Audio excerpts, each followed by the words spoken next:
Glórias ao teu nome, Pai. Inspira-nos nessa noite, inspira-nos aqui, Senhor. Ensina-nos.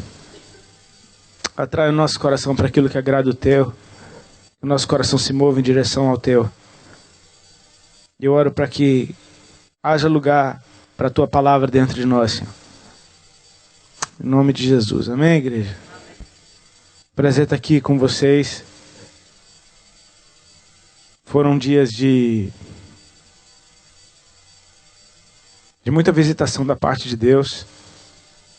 Eu oro para que quem participou desses dias aqui dê muito fruto. Amém? Oro para que cada um de nós, pelo Espírito Santo, possamos dar muito fruto a Deus. Quero agradecer ao pastor Fernando por ter aberto as portas da casa aqui, a todos vocês que sempre tratam a gente com tanto carinho, pastor Rafael por ter me convidado, obrigado, querido, ter me aguentado esses dias, né? Vai enjoar de mim, ele disse que eu enjoar dele, mas ele que está com risco de enjoar de mim. Eu queria compartilhar algo com vocês. Tem uns tempos que Deus tem falado umas coisas comigo a respeito de ser um cristão saudável, sabe? E algumas coisas cortaram dentro de mim, porque eu creio que Deus ele não vai levar em conta tanto o que fizeram com a gente ou circunstâncias externas. Ele vai levar muito mais em conta como nós reagimos a qualquer coisa que possa acontecer ao nosso redor, por estar na presença dele. Porque a presença dele faz com que a gente não tenha desculpa. Amém, queridos? A presença de Deus faz com que a gente não tenha desculpa. Você acha que... Você não concorda comigo que Jesus tinha poder para descer da cruz se ele quisesse? Amém? Que Jesus podia amaldiçoar aquelas pessoas que estavam zombando dele enquanto ele estava na cruz. Mas ele estava na presença. E na presença, não interessa o que estão fazendo com você. Interessa na presença de quem você está. Pai, perdoa porque eles não sabem o que eles estão fazendo. A presença de Deus faz toda a diferença na nossa vida. E se a gente diz e confessa que vive nessa presença, então a gente deve viver, porque a fé sem obras, ela é completamente morta. Nesses dias nós falamos a respeito de adoração, de ser um adorador que não simplesmente confessa isso, mas alguém que vive como um adorador, e uma pessoa que vai ter a adoração como estilo de vida, e tudo que ela fizer na presença de Deus é adoração. Amém? A maneira como eu me comporto na presença de Deus é a adoração. A simples consciência da presença de Deus me faz agir completamente diferente. Amém? Pedro estava pescando bonitinho, ali já depois de Jesus ter ressuscitado. Estava pescando tranquilamente. Apareceu um homem na praia dizendo: amigos, vocês têm alguma coisa de comer? Eles respondem: não pegamos nada. E aquele homem na praia, que vocês sabem bem quem era, diz: lance a rede para o outro lado do barco. Eles lançam a rede e começaram a apanhar muitos peixes. Acho que os peixes foram que nem um imã para dentro daquela rede. E de repente João diz para Pedro: é o Senhor. A consciência de que ele estava na presença de Jesus fez ele fazer alguma coisa. Ele se jogou porque ele estava nu. Ele se jogou dentro da água. A presença de Deus faz a gente agir diferente. Pedro se jogou na água porque ele estava com vergonha dos outros? Não, porque ele estava na presença do Senhor.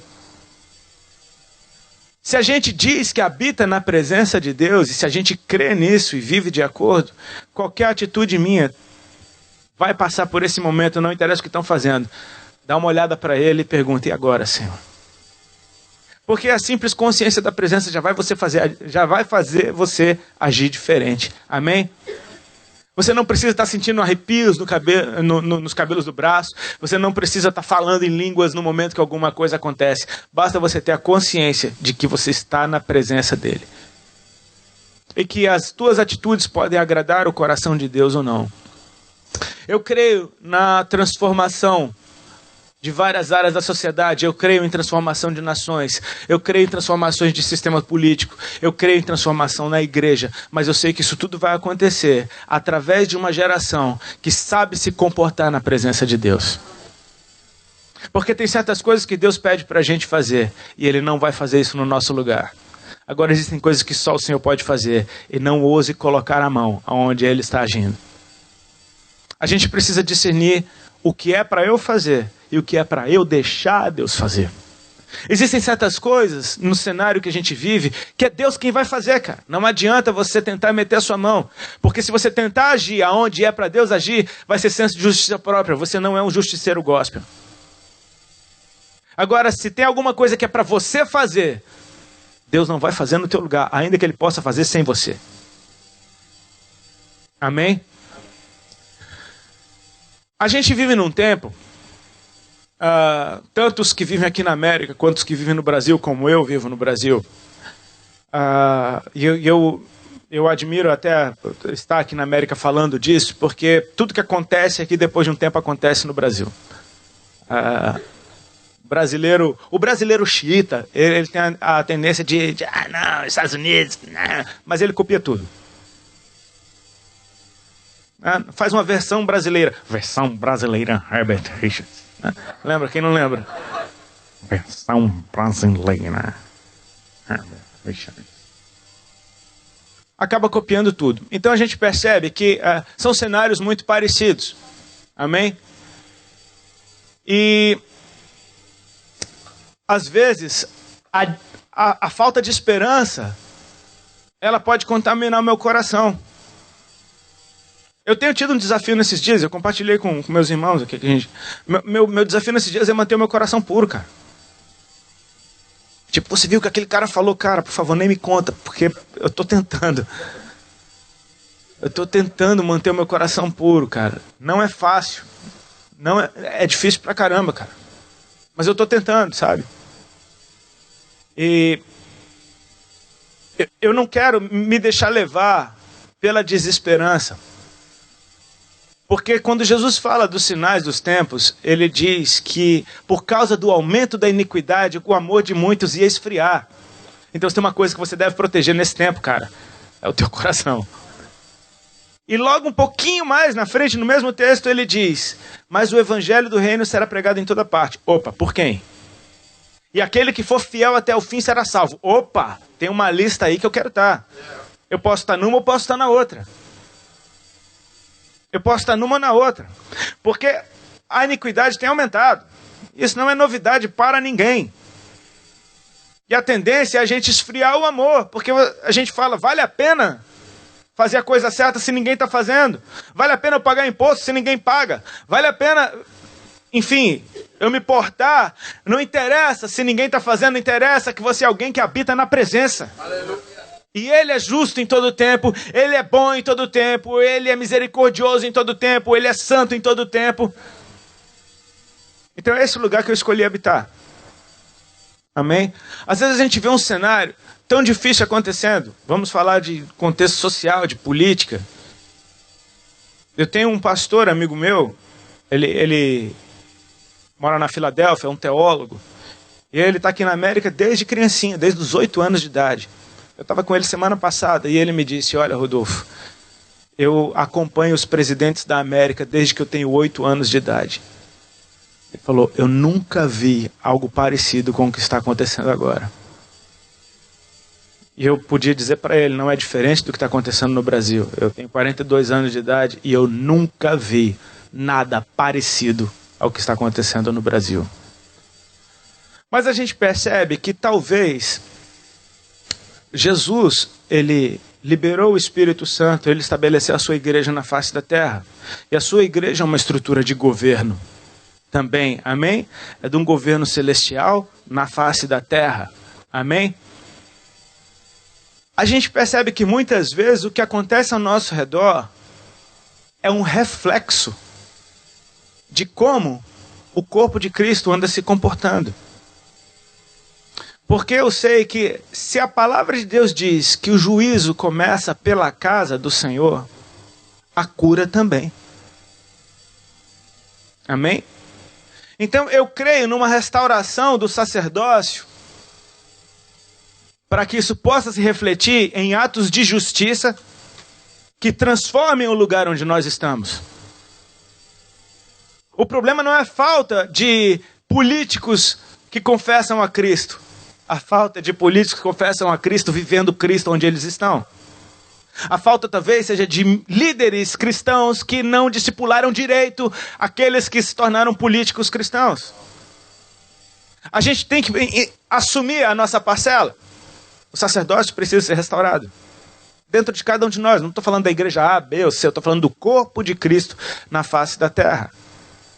A gente vê um cenário onde as notícias ruins correm tão rápido e elas são tão escandalosamente mais numerosas do que as boas notícias, que a tendência é a gente achar, não tem jeito, cara.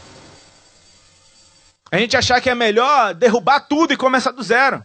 Jesus faz outra igreja. E Jesus, ele deixa bem claro na parábola do joio e do trigo. Eles vão crescer juntos. Não arranca agora, porque senão você vai arrancar o trigo também. Deixa eles crescerem juntos. A ceifa será no dia do Senhor, onde um será separado do outro. Eles vão ter que crescer juntos. A gente olha às vezes para um cenário como esse, e eu quero me direcionar agora especificamente para os jovens, ou para aqueles que acabaram de nascer para Jesus. Tipo, será que vale a pena? Eu quero te dizer, vale. Eu gostaria de, nessa noite, através da palavra que vai ser ministrada aqui, que o Espírito Santo de Deus dê uma injeção de esperança no teu coração, de coragem para continuar e de saber que são adoradores verdadeiros que vão transformar o sacerdócio. A gente com sede e fome de justiça. Percebe que Jesus disse, bem-aventurados que têm fome e sede de justiça, porque serão saciados. Não diz que eles farão. Eles serão justiceiros, eles serão saciados. Então, o meu papel era ter fome e sede de justiça, porque ela vem da parte do Senhor. Eu não estou falando de obras de atos de justiça. Eu estou falando de fome e sede de justiça. Você está entendendo a diferença das justiças? Amém? De fazer justiça com as próprias mãos. É dessa que eu estou falando. Essa cabe a Deus. Atos de justiça cabe a nós. Eu quero te mostrar, numa passagem da palavra de Deus, se você pode abrir ou ligar a sua Bíblia, no livro de 1 Samuel, no capítulo 3. Como uma criança pode transformar uma nação. E não é uma criança qualquer, é uma criança no meio de um sacerdócio corrompido.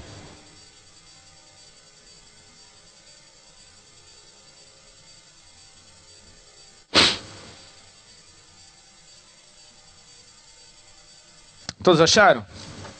1 Samuel 3 diz assim: o jovem Samuel servia ao Senhor perante Eli.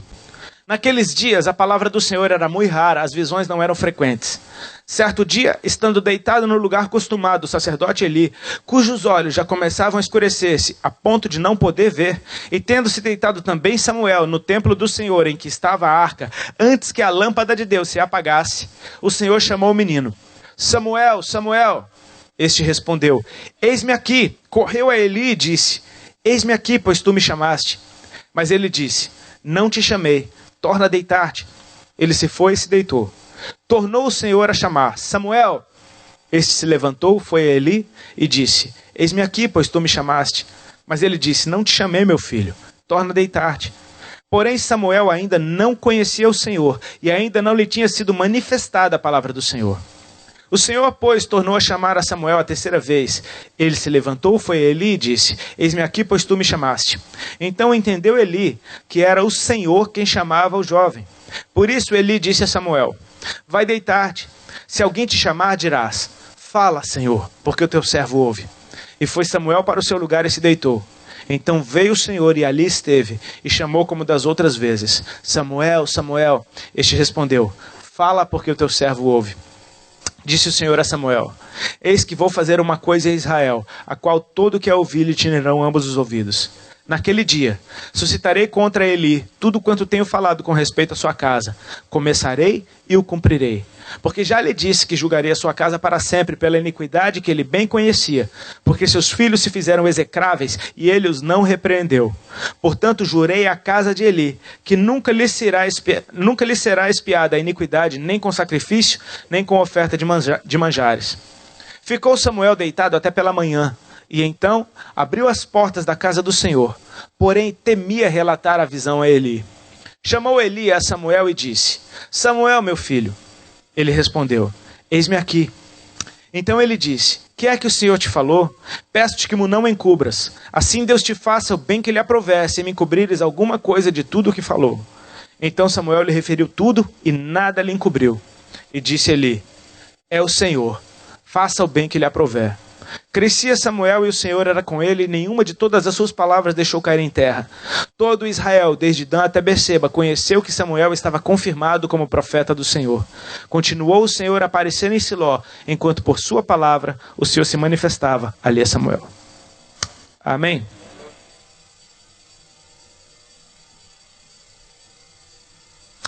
Queridos, percebam algumas coincidências. Não vou chamar de coincidência, não é coincidência. Algumas similaridades a esses tempos e o tempo que nós estamos vivendo.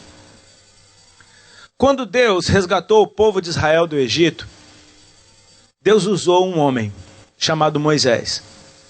Um homem que tinha extremo zelo com as coisas de Deus. Um homem com quem Deus falava diferente dos outros. Existe uma passagem quando seus irmãos, Arão e Miriam, começam a querer se rebelar, dizendo, poxa, Deus fala com a gente também. Então Deus chama Moisés, Arão e Miriam para dentro da tenda, e ele ali fala com os três, e diz para Arão e Miriam, com vocês, com profetas, eu falo em visões, eu falo em sonhos. Mas com o meu amigo Moisés, com o meu servo Moisés, eu falo ele face a face, boca a boca, como quem fala com um amigo. Moisés tinha o hábito de viver na presença de Deus. A Bíblia diz que ele tinha o hábito de todos os dias, chama isso de hábito, de todos os dias pegar a sua tenda, sair para fora do arraial, armar a sua tenda lá fora. E lá vinha a nuvem do Senhor e ficava ali os dois tendo comunhão. E todo o povo de Israel, vendo isso, se prostrava cada um diante da sua própria tenda e adorava ao Senhor. O hábito de um homem na presença de Deus fazia com que todos adorassem. Então você percebe que um sacerdócio sadio vai gerar saúde por todas as outras pessoas. Um hábito de liderança sadia vai gerar saúde pelos outros. Ainda que aquele povo era difícil, mas existiam boas atitudes. Amém? Moisés, por um gesto de ira, não da parte de Deus, mas dele, ele fere a rocha quando era para ele falar com ela. Algo que para nós poderia, poxa Deus, dá um desconto, o cara arrebentou, poxa, só porque ele bateu. Mas devido ao nível de intimidade que eles tinham, aquilo foi considerado por Deus como um absurdo. E Deus prometeu, Moisés, você não vai entrar na terra prometida. Você vai levantar alguém no seu lugar. E esse era o seu moço Josué. Você vai levantar ele no seu lugar, na frente de todo mundo vai ver você passando o manto para ele. E ele então vai guiar o meu povo para dentro da terra prometida. Depois que Josué é levantado como o sucessor de Moisés, Deus recolhe Moisés. E agora entra uma nova etapa. E Deus agora começa a falar com Josué como falava com Moisés, porque essa era a promessa. Eu vou ser com ele como eu fui contigo. Então agora o povo de Israel tem um outro líder, mas com o qual Deus se relaciona também. Amém? E o livro de Josué termina de uma maneira muito linda numa parte e meio triste na outra. Linda no que diz respeito que todas as promessas do Senhor foram cumpridas. Nenhuma ficou sem se cumprir. Amém? Mas tem algo que Josué disse que, para mim, pode não ser para você, eu respeito a tua opinião, mas para mim soa estranho. É uma frase de Josué que a gente bota até adesivo dentro da nossa casa ou no nosso carro. Eu e minha casa serviremos ao Senhor. Para mim soa estranho, porque parece que ele está deixando todo mundo fazer o que quiser. Vocês agora sirvam ao Deus que vocês quiserem, porém eu e minha casa serviremos ao Senhor. Josué não deixou um sucessor. O povo naquela hora disse, não, nós serviremos ao Senhor, aleluia, amém, glória a Deus, nós somos crente. Josué falece. E aí entra o período de Juízes. E o período de Juízes é tenebroso. Já começa dizendo, se levantou uma geração que não conhecia ao Senhor. E naquele tempo, cada um fazia o que era reto aos seus próprios olhos. Bagunçou geral. O livro de Juízes me dá raiva. Porque é um ciclo de burrice e misericórdia que chega a irritar. Então fez o povo que era mal aos olhos do Senhor, e vieram os inimigos que eles tinham derrotado com Deus tão facilmente. Viu os inimigos agora, se fortaleciam, tomavam as terras dele, tomavam as colheitas, oprimiam o povo, escravizava o povo. Então o povo clamava, lembrava de Deus, Deus levantava um juiz, resgatava aquele povo agora se estabelecia de novo, e Deus dava descanso na terra. É só uma criança, gente, calma, só uma criança. Amém? Aqui, por favor. Então Deus dava descanso na terra. Capítulo seguinte. E tornou o povo a fazer o que era mal aos olhos do Senhor, pelo amor de Deus. Então lá vinha tudo de novo. Vinha inimigo se fortalecendo, tomando as colheitas, tomando tudo, levanta o juiz, vai, resgata o povo, estabelece, dá descanso na terra. Aleluias! E vem o capítulo seguinte. E tornou o povo a fazer o que era mal aos olhos do Senhor. Pelo amor de Deus, que povo que não aprende. E o sacerdócio continuava nesse tempo. Agora você imagina que tipo de sacerdócio que tinha. Então a gente chega aqui nesse tempo agora para fazer de uma longa história curta. Um tempo em que a gente está falando de juízes. E a gente está falando aqui de um sacerdócio que Deus detestava tanto, que Deus chegou a dizer para Samuel: a iniquidade deles não será expiada de forma nenhuma. Para eles não tem jeito. Eu já passei a régua, não adianta nem se arrepender. O que Deus está dizendo, não será expiada nem com sacrifício, nem com oferta de manjares. Não tem jeito para esses caras. Então você pode olhar para os nossos dias e achar que tem sacerdócio ruim por aí. Querido, eu acho que não se compara. Porque qualquer um desses líderes que andam fazendo bobagem, se arrependerem, Deus perdoa. Qualquer um deles, se arrepender de verdade, Deus ainda restaura. Amém? Eu quero te dizer que há esperança, porque num cenário como esse, houve uma lâmpada que ainda estava acesa. Você vê que Samuel, ele representa uma geração que não era nem para existir. Ele é filho de uma mulher chamada Ana, que tinha um marido chamado Eucana, que tinha uma outra mulher chamada Penina. E o bullying nasceu aí. Quando eles iam adorar ao Senhor em Siló, Penina, que tinha muitos filhos, tirava a onda da cara de Ana, que não tinha nenhum filho. E Ana ficava tristinha, não comia, seu semblante caía. Eucana tentava consolar, não adiantava. E uma bela vez, quando eles foram lá adorar o Senhor,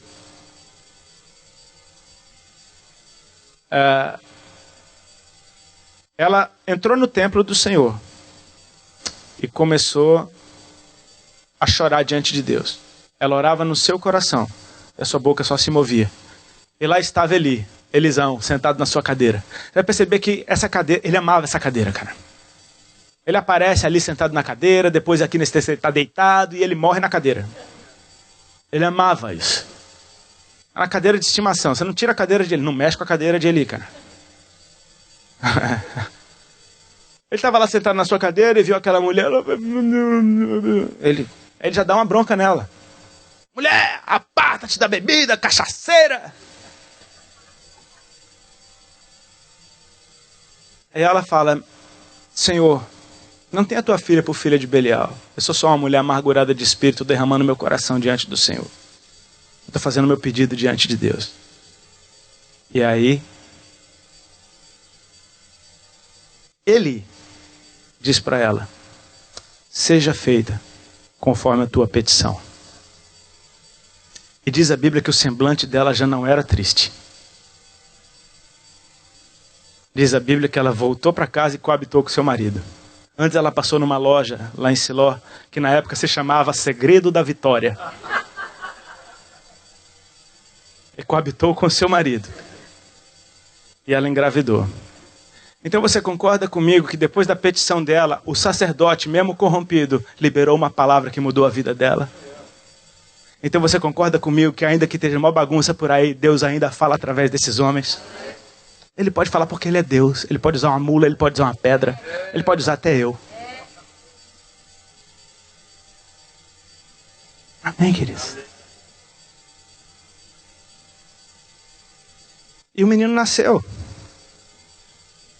E no ano seguinte, ela já não foi sacrificar ao Senhor junto com o seu marido e com a Penina, porque ela ficou amamentando o menino. Mas então, na sequência, eles foram de novo. E ela tinha feito um voto para Deus quando ela pediu Samuel. Ela disse: Senhor, se tu me deres um filho, esse filho vai te servir todos os dias da vida dele. Ela amamentou o menino e ela vai entregar o seu filho agora. Aí a gente fica na torcida e vê aquela cena dela chegando com Samuel para entregar para Eli, cara, cuidar. Você fala: não, Ana, pensa direito. Não, na mão de Eli não. Ele não sabe educar filho, cara. Os filhos dele são 2 demônios. Ofni e Finé são 2 cão. não faz isso. Não, Ana, Samuel na mão de Eli, não, vai estragar tudo, não vai ter jeito. Mas ela tinha dito para o Senhor, se tu me deres um filho, o meu filho é teu. Então é uma conversa entre ela e Deus, e não interessa quem está no meio do caminho. Interessa que tem um propósito eterno sobre a vida de Samuel. Ele não era para existir. Ele é filho de uma mãe estéril. Não era para ele existir, ele só existe por causa de um propósito.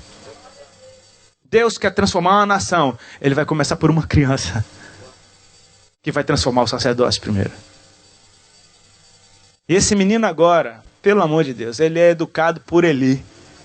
Ele vê os seus irmãos mais velhos, Ofni e Finéias, 2 cães. Eles se deitavam com as mulheres que serviam no tabernáculo. Eles roubavam das ofertas que o povo colocava ali. Qualquer coincidência com os dias atuais é muita coincidência para ser coincidência. É nesse cenário que Samuel está sendo educado. E criança faz o que ela vê. Mas Deus tem um propósito. Deus tem um propósito. Amém?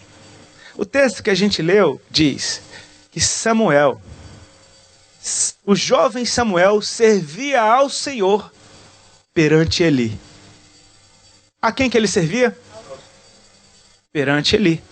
Sabe, muitas vezes quando as pessoas veem coisas erradas na igreja, elas saem da igreja dizendo, eu quero servir a Deus e não a homens. Quantos já ouviram isso? Momento de cura, quantos já disseram isso? Deixa eu te dizer, é impossível você servir a Deus sem servir a homens. Mas ele é podre, mas o Senhor não é. Mas ele é corrupto, mas o Senhor não é. Mas ele é um adúltero, o Senhor não é. O jovem Samuel servia ao Senhor perante Eli. Ele não era um ignorante. Todo mundo sabia o que os filhos de Eli faziam. Eles eram famosos em Israel. Já tinha, outros profetas já tinham passado lá para falar para Samuel, ó, tu sabe. Samuel até uma vez tentou dar um exorta, não funcionou. Eli, perdão. Tentou dar uma corrigida bem de qualquer jeito, não funcionou. Todo mundo sabia, não era nada encoberto. Só que o jovem Samuel servia ao Senhor perante Eli. Olha um retrato daqueles dias. Naqueles dias a palavra do Senhor era muito rara. As visões não eram frequentes. Vamos ter esperança? Ainda tinha palavra, ainda tinha visão. Era rara, mas ainda tinha. A visão não era frequente, mas ainda rolava de vez em quando um flash, pelo menos. Pode não tinha um vídeo, mas tinha uma foto. Sabe, tipo, pá. A palavra era rara, as visões não eram frequentes. Se a gente for olhar, meu Deus, que tempo é esse? Cara, ainda tinha palavra, ainda tinha visão. Só não era do jeito que a gente gostaria que fosse. Deus nunca se calou, Ele nunca deixou de se revelar. Amém? Deus nunca se calou, Ele nunca deixou de se revelar. Se há um silêncio profético na terra, é porque tem gente que está com dificuldade de ouvir, mas Deus não para de falar. E aqui esse texto é bem profético, porque ele diz, certo dia, estando deitado no lugar costumado, o sacerdote Eli, cujos olhos já começavam a escurecer a ponto de não poder ver, pensa num sacerdote morto e vivo. E o jovem Samuel também foi descansar. E tendo se deitado também Samuel no templo do Senhor em que estava a arca, antes que a lâmpada de Deus se apagasse. Olha que coisa linda, cara. Um descansa na sua cama confortável porque ele já está ceguinho. O outro descansa na presença de Deus. É uma geração que descansa na presença de Deus. Quem estava aqui ontem? Cara, Adão trabalhava o dia todo, um trabalho muito difícil. Ele tinha um trabalho dificílimo de fazer. E ele recebia o descanso todos os dias, quando Deus vinha ter com ele no jardim. O nosso descanso está na presença, querido. É onde o nosso coração descansa. Porque toda vez que a gente fala de descanso, a gente pensa do nosso corpo físico. Tirar férias. Já tirou férias cheio de problema? Já percebeu que você não descansa? Os problemas vão contigo para onde você for. E até pior, porque você não tem como resolver, você só se preocupa. Porque se preocupar e resolver uma coisa, agora só se preocupar sem poder resolver nada, parece que o problema aumenta. E ele aumenta. O descanso, ele é no coração. É tipo eu levar as minhas dores para a presença de Deus. Irai-vos, mas não pequeis. Olha, quando você se irar, Entra no teu quarto, fecha a porta do teu quarto, derrama o teu coração diante do Senhor. Jesus disse, vinde a mim, vocês que estão cansados e sobrecarregados, eu é que alivio vocês. O descanso está na presença. Sabe como é que Samuel aguentava isso? Descansando na presença de Deus. Como é que eu vou aguentar vendo tudo que eu vejo? Como é que eu vou aguentar servindo ao corpo de Cristo? Eu vejo isso, aquilo outro. Descansa na presença. Se você não tiver o hábito de entrar na presença, você vai enlouquecer, cara. E você vai espanar. E daqui a pouco, tentando fazer justiça, você pode se tornar alguém ainda pior do que aquele que você está enfrentando. Amém? Fazer o contrário do errado não significa que é certo. Você pode estar errando para o outro lado. Amém?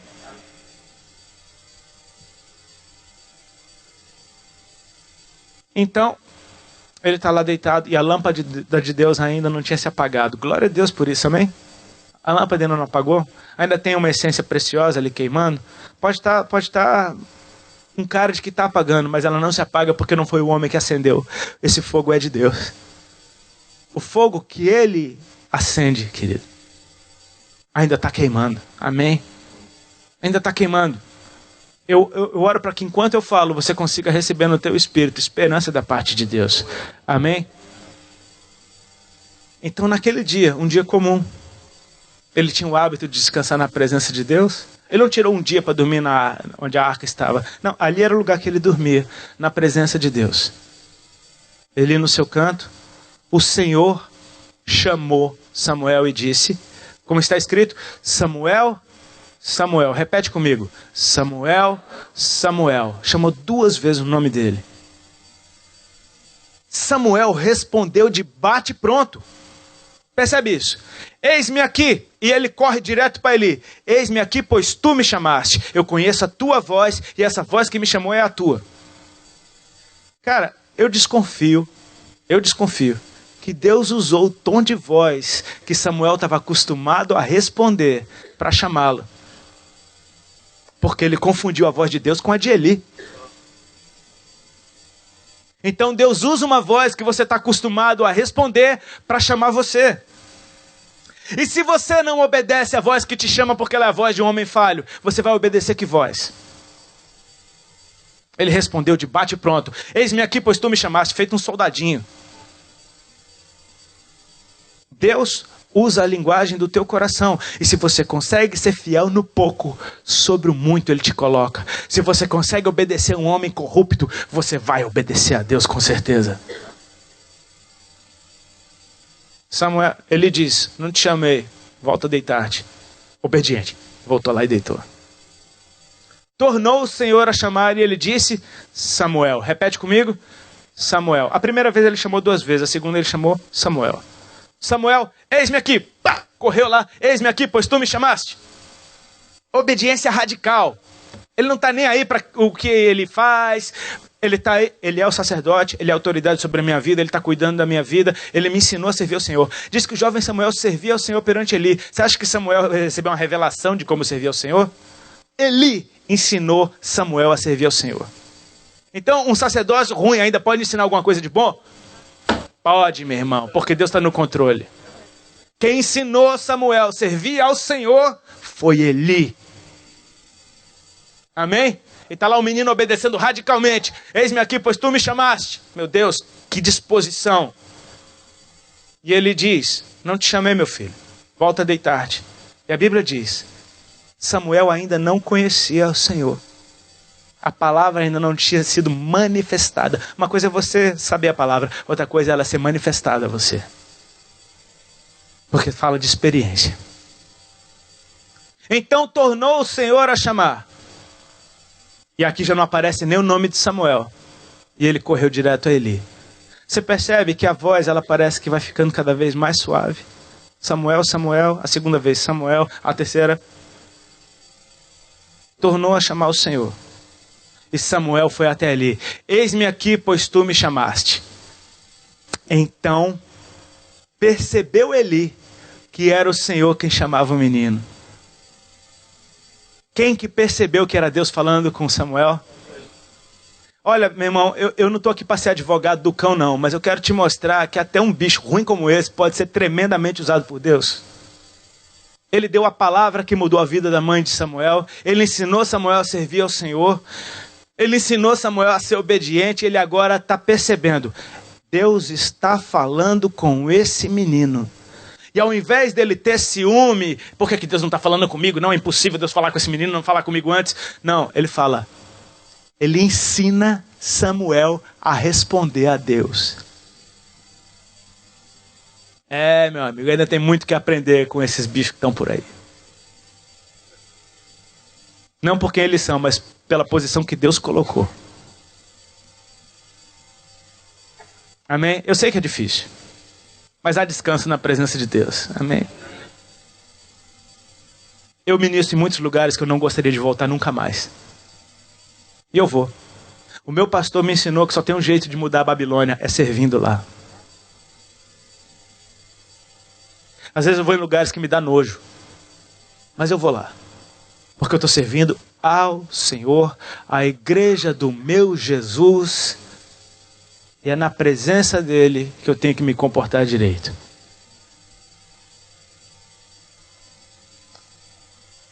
Ele chama Samuel e diz, Samuel, se alguém te chamar de novo, você vai responder assim, fala, Senhor, porque o teu servo ouve. E agora Samuel vai de novo se deitar, como das outras vezes. Só que diferente, querido. Porque agora, aquela voz que ele está acostumado a obedecer, está dizendo para ele, é Deus que está te chamando. E se ele te chamar de novo, você faz diferente dessa vez. Você vai falar diretamente com ele. Você percebe que agora o coração de Samuel está preparado para responder a Deus? Porque Eli, de novo, ensinou o menino a responder a Deus. Amém? Percebe que quando o nosso coração está com expectativa, tudo é diferente. Se você vem para um culto, vou para o culto hoje porque eu sou crente, tem que ir para o culto. Tá, você vê. Agora se você... Não, eu vou na casa do Senhor, Deus tem alguma palavra para mim. Teu coração já queima diferente. Meu irmão, eu posso contar a história de Chapeuzinho Vermelho, você vai dizer que Deus falou contigo. Menos, né? Mas... menos. Um exagerozinho de leve, né? O coração de Samuel agora está pronto para ouvir a Deus. O coração dele está preparado para ouvir a Deus. E agora Deus vem. E diz a Bíblia, olha isso. Então veio o Senhor e ali esteve. Fala de uma manifestação da presença que foi diferente. E chamou como das outras vezes. Samuel, Samuel. Começou de novo, porque agora teu coração está preparado para responder. Ele veio e ele ali esteve. Sabe aquele negócio tipo, tá esquentando esse lugar. Ligaram o Hira. Meu Deus. Começa os arrepios, daqui a pouco aquela voz vem de novo. E agora você sabe que não é Eli, você sabe que é o Senhor. E agora você experimenta. O que é que eu aprendi? O que é que Eli me ensinou? É preciso ter coisa nessa bagagem. O que é que ele me ensinou? Ele me disse, fala que o Senhor... Então, fala, Senhor, o teu servo ouve. Eis que estou para fazer uma coisa em Israel. Uau! Agora Deus está falando em outro nível. Você percebe que Deus está falando para um menino que ele vai fazer numa nação? Eis que estou para fazer em Israel. Ele não está falando da casa de Eli, ele está falando de Israel. Mas ele começa pela casa de Eli. Eu estou para fazer uma coisa em Israel, a qual todo que ouvir lhe tinirão ambos os ouvidos.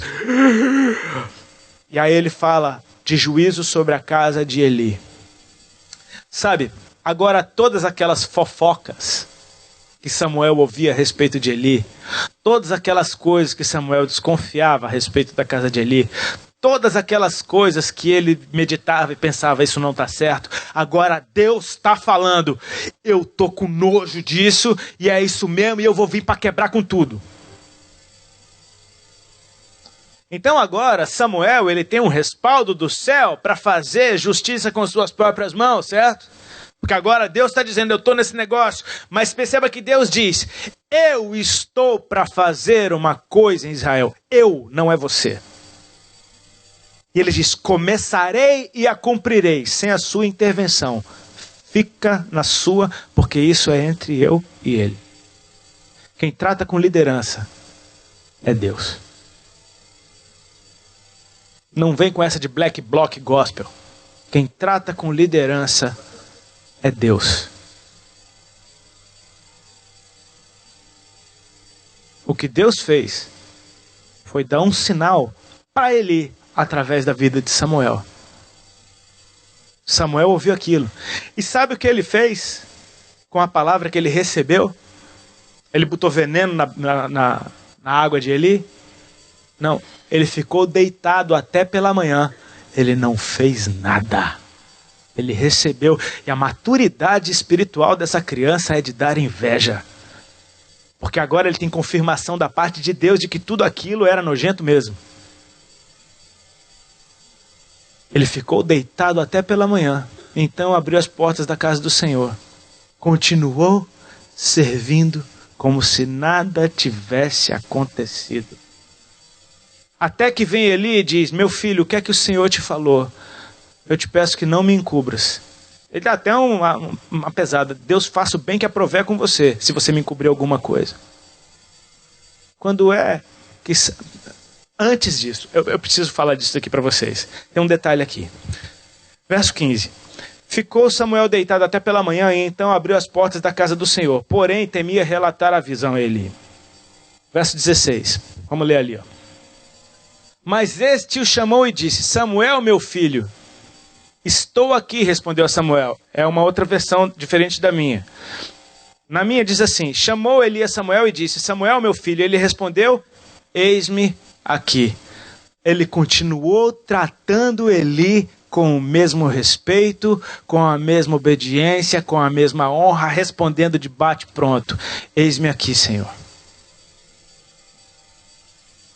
Bonitinho. Eli então chacoalha o menino: me conta tudo, me conta tudo, me conta tudo. Deixa eu te falar, me conta tudo. Olha, Deus faça o que quiser com você se você não me contar. Sabe o que é isso? É um sacerdócio corrompido, todo errado, mas que ainda tem sede de Deus, cara. E você precisa ter misericórdia. Amém? Não tem opção, desculpa, não tem opção não. A gente tem que ter misericórdia. Tem sede de Deus, cara. Me fala o que é que Deus está falando. Me fala o que é que Deus está falando. Eu te ensinei a servir ao Senhor até hoje, mas eu vi que Deus falou com você. Me fala o que Deus está falando. Então Samuel lhe contou tudo e não lhe encobriu nada. Isso daqui deixa bem claro. Samuel não acrescentou nada, tipo assim, não teve nenhum temperinho do coração de Samuel, que ele entregou a palavra de Deus como ela veio. Contou tudo, não encobriu nada. E sabe que essa postura de honra, de respeito, de educação e de temor do Senhor que Samuel teve, fez com que Eli recebesse tudo. Então ele disse: é o Senhor. Sabe que muitas vezes a gente estraga uma palavra profética porque a gente não sabe como entregar ela. A gente joga ela de qualquer jeito. Uma vez eu vi o pastor Juscelio ministrando algo muito lindo sobre... Me fez pensar, falei, poxa... Sobre a nossa ira, muitas vezes parece que é a ira de Deus. E o pastor, ele colocou dessa forma: quando Moisés estava no monte com Deus, Deus estava dando as tábuas da lei. Deus fala para Moisés: desce lá, porque esse teu povo já se corrompeu. Deus fala de boa: vai lá, porque o povo já se corrompeu. Moisés chega, vê aquela bagunça. Moisés quebra as tábuas da lei. Blá! Quem é que estava irado? Era Moisés. Então ele passa a ideia de um Deus brabo. Você está ligado que o nosso tempero muitas vezes vai passar uma ideia de Deus que talvez não seja como Deus esteja no momento. Deus falou: eu vou fazer uma coisa em Israel. Eu vou começar e vou cumprir. Ele é Deus, ele está no controle. Meu irmão, fica de boa, porque eu vou fazer. Samuel entregou do jeito que recebeu. E ele fala: é o Senhor. Faça o bem que lhe aprover. Sabe o que é que está acontecendo aqui? Que quem reconheceu Samuel como profeta antes de todo Israel foi Eli. E agora Samuel tem o aval do sacerdócio para profetizar. Porque o sacerdote reconheceu ele como um profeta do Senhor. E aí o texto continua aqui dizendo coisas lindas. Crescia Samuel e o Senhor era com ele, e nenhuma de todas as suas palavras deixou cair em terra. Todo Israel, desde Dan até Berseba, conheceu que Samuel estava confirmado como profeta do Senhor. E olha que coisa linda. Continuou o Senhor a aparecer em Siló, enquanto por sua palavra o Senhor se manifestava ali a Samuel. Você percebe que agora a manifestação de Deus até mudou naquela nação? Começa no texto dizendo que a palavra era rara, as visões não eram frequentes. Agora está dizendo que continuou o Senhor a aparecer, enquanto por sua palavra se manifestava ali a Samuel. Deus agora começou uma coisa nova. Eu não sei se você percebe. Samuel foi o sacerdócio que transicionou Israel do período de juízes para o período de reis. Foi Samuel que ungiu Saul, foi Samuel que ungiu Davi. Então é um sacerdócio restaurado que transformou um cenário político e social de toda uma nação. Deus está para fazer uma coisa dessa, querido. Amém? Às vezes a gente precisa ter bons olhos e esperança. Isso está acontecendo. Deus não perdeu o controle. Os filhos da iniquidade servem para quê? Para produzir iniquidade. Deus está no controle. Sabe, eu admiro demais jovens que em dias como os nossos se entregam a Jesus e entregam suas vidas para servir a Deus. Eles não são cegos, eles veem o que está acontecendo. Mas num cenário de tanta coisa errada, há uma sede por justiça sendo gerada.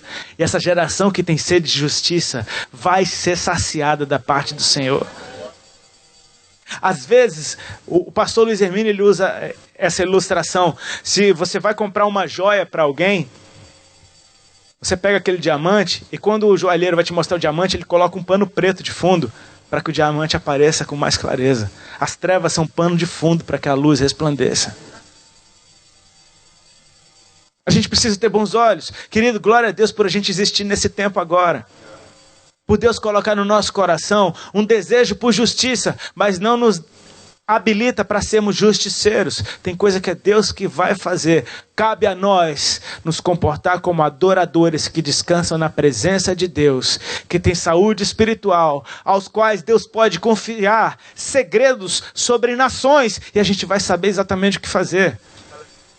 A palavra que Deus deu para Samuel não era tipo assim, ó, eu vi tu andando na rua e olhando para aquela mulher. Não era nada disso. Eu vou fazer uma coisa em Israel. É uma coisa muito grande. A primeira palavra que ele recebe é grande demais. É uma palavra a respeito de juízo, de destruição. Mas se Deus está detonando alguma coisa, é porque Ele vai edificar alguma coisa no lugar disso tudo.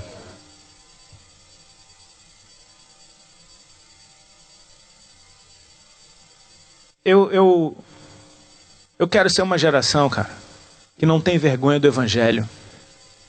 Amém? Quero fazer parte de uma geração que não tem vergonha do Evangelho. Que não tem problema nenhum de dizer, eu sou um ministro do Senhor. Prazer. E você é exatamente um ministro do Senhor. Porque é ao Senhor que eu ministro. Eu faço parte de uma geração que não se envergonha de Jesus. Sabe, querido, sabe que muitas vezes a gente põe na conta de Jesus e da igreja coisas que não é Jesus que está fazendo, com certeza, muito menos a igreja. Eu falei isso para o pastor Rafael no telefone um dia. Quando a mãe de Jesus e os irmãos de Jesus chegam num lugar que ele está pregando, e nessa época eles estavam com as ideias meio tortas, os irmãos de Jesus estavam querendo prender ele, porque achavam que ele estava louco. Eles chegam na porta e chamam Jesus, manda chamar que a mãe e os irmãos dele que estão aqui. Ele fala, ó Jesus, tua mãe e teus irmãos estão ali fora.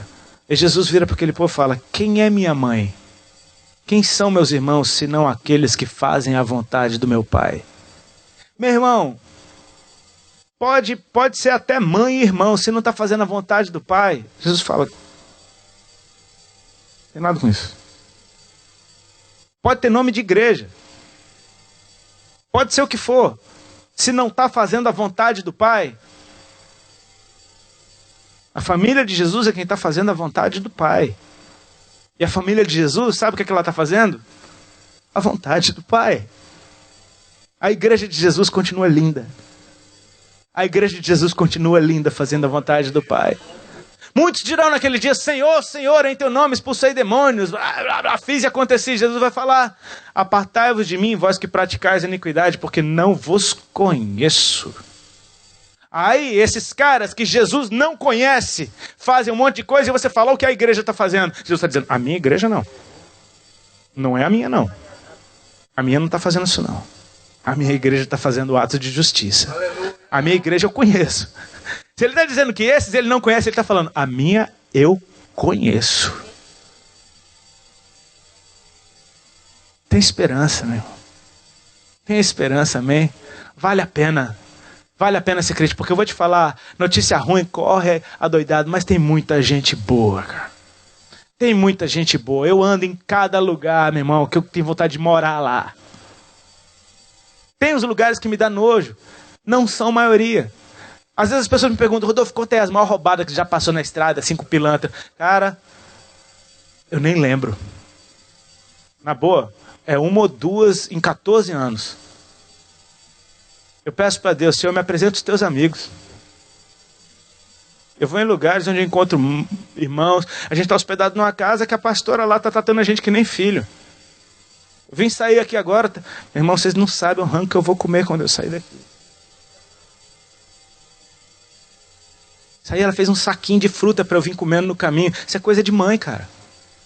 Não tem ninguém que tenha deixado mães, casas, pais, filhos, que não receba 100 vezes mais nessa vida e na vindoura. Onde a gente chega, a gente tem irmão, a gente tem mãe, a gente tem pai, a gente... Você está entendendo? Vale a pena servir Jesus, cara.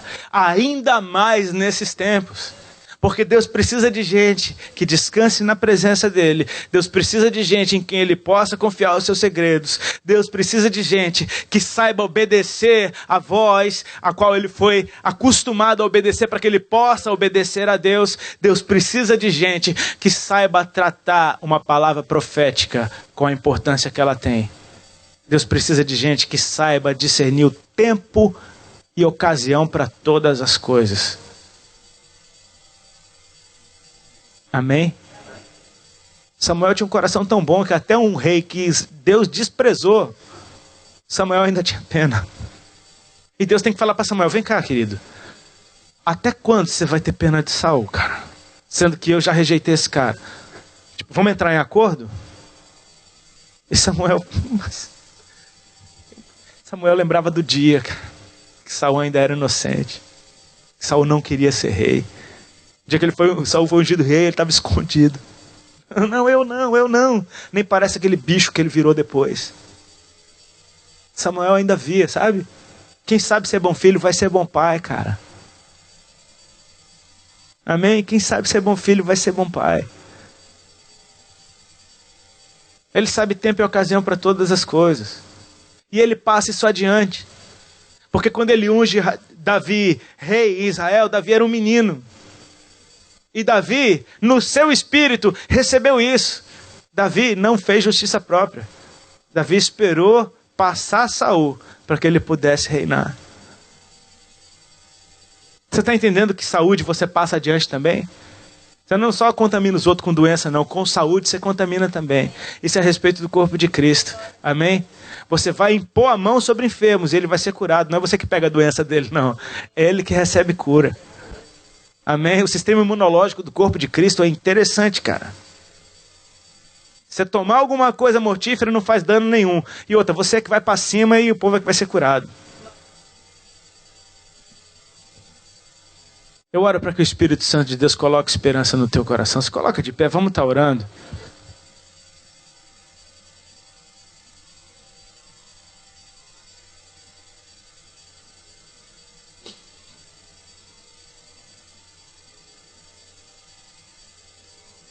Feche teus olhos. Pai, nós te agradecemos pela tua palavra. Nós te agradecemos porque cremos que o Senhor está no controle. Nós cremos que a tua vontade é soberana. Nós cremos, Senhor, que o teu reino vem e já chegou. Nós cremos, Senhor, que os teus olhos estão sobre nós. Portanto, em primeiro lugar, nós te pedimos perdão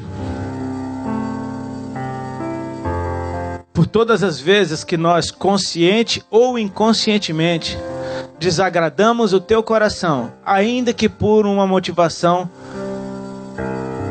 aos olhos do homem correta. Nós queremos te pedir perdão por querer fazer o que não é o nosso papel. E queremos entregar, Senhor, essa parcela da tua igreja que se corrompeu nas tuas mãos, na certeza que, diferentemente dos dias de Eli, para esses de hoje ainda tem chance. Portanto, nós queremos, Senhor, num só coração, te apresentar os adoradores, os ministros, que por qualquer motivo que seja, estejam distantes do teu propósito, mas nós reivindicamos eles de volta, Senhor. Nós oramos para que o teu Espírito Santo acenda esses corações de novo. Nós pedimos, Senhor, para que eles ainda venham praticar atos de justiça, para que eles ainda venham ouvir a tua voz poderosamente, para que eles ainda venham dar testemunho de conversão. Sim, testemunho de conversão.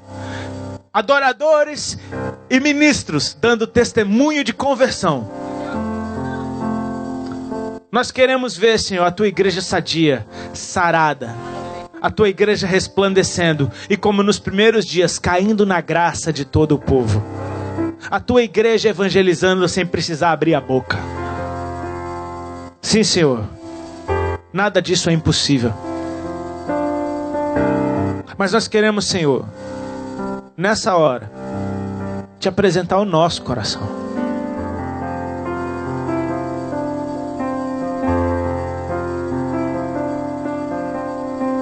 São tantas as feridas que muitas vezes a gente desanima. E que a gente pensa, eu nunca vou querer ser um ministro porque eu não quero ser igual àquele ou àquele outro. Eu nunca vou querer fazer essas mesmas coisas. Mas o Senhor tem te chamado para servir a Ele.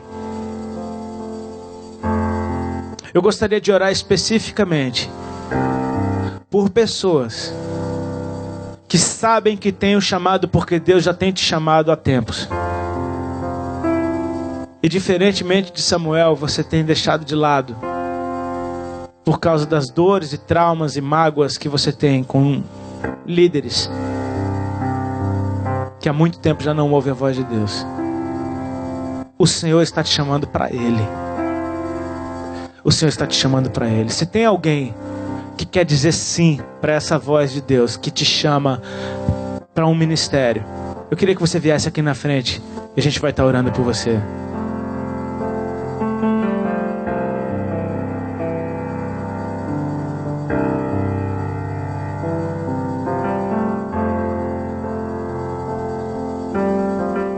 Santo, santo, santo é o teu nome, Senhor.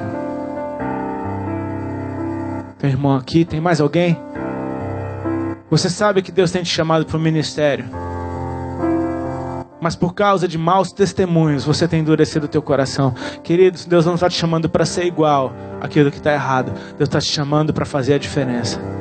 Ele não está te chamando para somar. Ele está te chamando para fazer a diferença. A justiça cabe ao Senhor.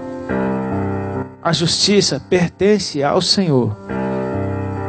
O seu papel é ser fiel. O seu papel é pôr em prática princípios de honra. O seu papel é ter misericórdia. O seu papel é ter temor a Deus. O seu papel é tratar a palavra de Deus com todo o zelo possível. Há um destino para tudo aquilo que Deus te manda fazer. Quando Eli reconhece que Samuel era um profeta do Senhor, a Bíblia diz que nenhuma das palavras ele deixou cair em terra. Sabe o que isso quer dizer? Que tudo que Deus falou com Samuel, ele entregou para o seu destino correto. Samuel não saiu fazendo fofoca de Eli. Deus falou comigo e esse aqui. Não, Samuel entregou a palavra para o destino dela. E ali morreu. Ele tratou muito bem aquilo que Deus lhe delegou. E Deus confia isso para aqueles que são íntegros. Deus ainda tem os deles sendo levantados. Tem mais alguém? Temos um pequeno grupo aqui. Tem mais alguém que gostaria de dizer sim para essa voz do Senhor?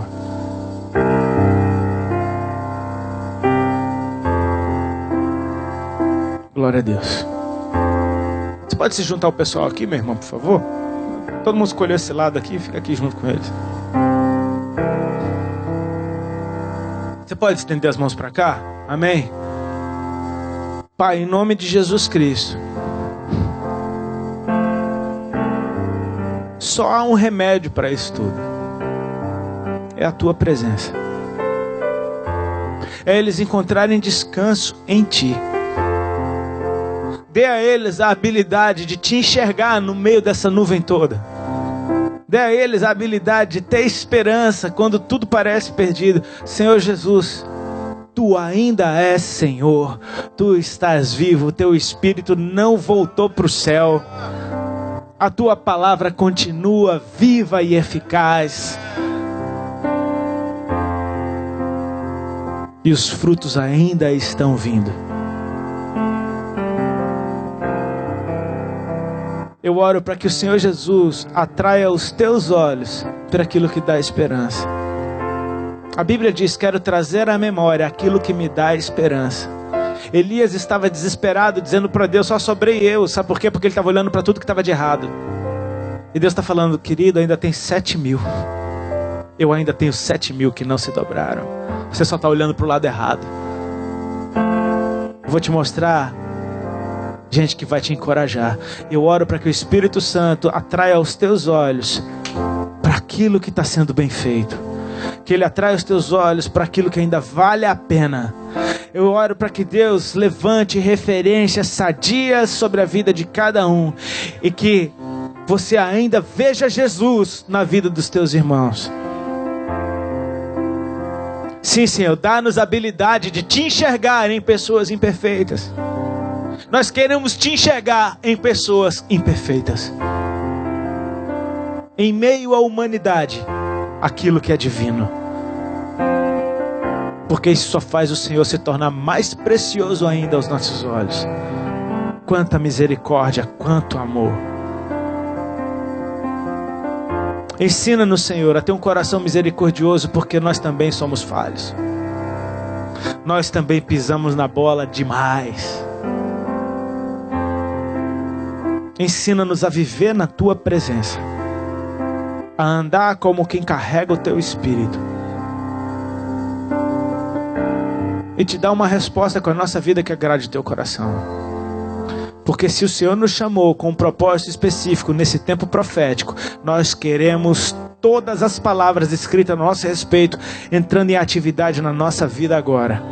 Nós queremos chamar à existência tudo que está nos teus livros a nosso respeito, Senhor. E que cada um dos meus irmãos e irmãs aqui sejam cheios dessas palavras, que elas voem para cima deles.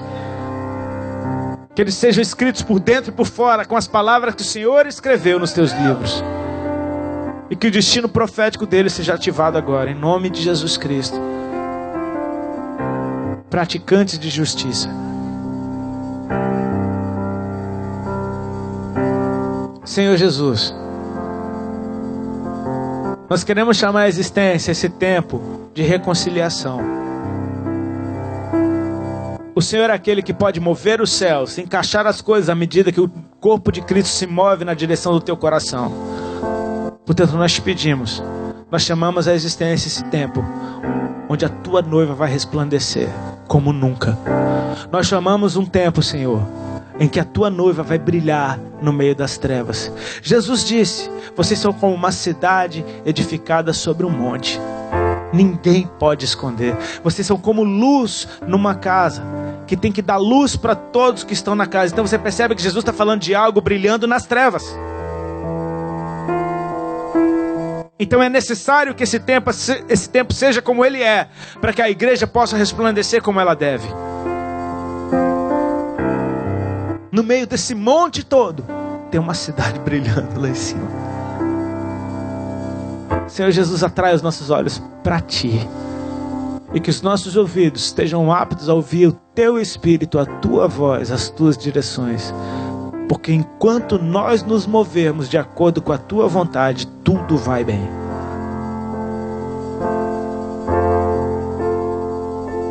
Nós oramos para que o Teu sangue, o Teu fogo, passe agora sobre a vida dos meus irmãos e irmãs aqui agora. Em nome de Jesus. Curando toda ferida no coração, toda ferida na alma. Eu oro para que o Teu sangue, o Teu fogo, Senhor, o Teu óleo, o Teu azeite, venha transformando, purificando, restaurando e fazendo tudo como se fosse o primeiro dia. Que os Teus decretos sejam ativados sobre a vida de cada um deles. E que à medida que eles conseguirem ser fiel a uma simples voz, que eles possam ouvir a Tua poderosa voz. Que quando eles conseguirem obedecer a simples direções, que o Senhor possa confidenciar a eles segredos de Estado. Porque o cuidado é o mesmo. Ensina-nos, Senhor, a tratar as Tuas coisas com maior zelo.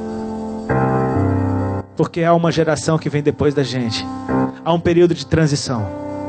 Há um período de transição. Há um novo sistema de governo vindo. Como veio nos dias de Samuel.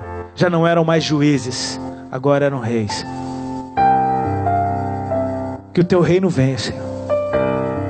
Que o Teu reino venha. Que essa seja a geração que estabeleça o Teu reino sobre a face da terra.